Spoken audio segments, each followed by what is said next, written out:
Toto, co právě vidíme, je Mojžíšův dům.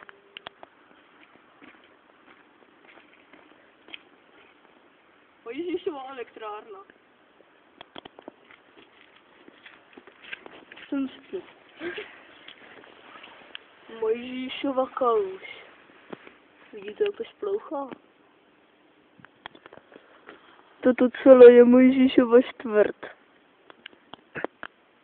Tady si Mojžíšovi děti hrávali, když byli ještě malí. Ještě teď jsou mrtví! V Mojžíšovi čtvrti nikdy světlo nesvítí. Ale dnešek je výjimka.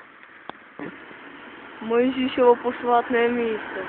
Tráví tu většinu svého volného času. Mojžíšův černý odběr elektřiny. Teď.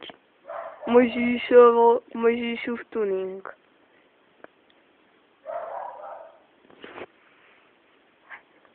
Mojžíšový mlhovky.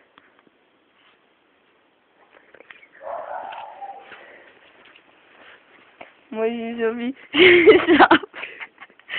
závra na kapotě auta. Tady taky.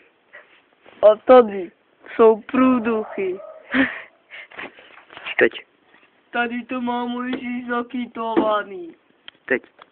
Mojžíšův podomásku vyrobený dvojitý tuningový fuk. 3, 2, 1, teď. Ne? Mojžíšův nevěstinec.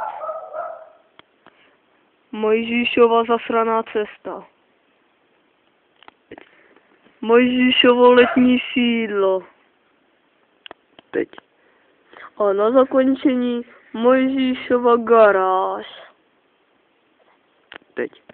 Děkujeme za prohlídnutí průvodce Mojžíš. A nyní akce. Mojžíš si kniha je za 8,90, no nekupte to.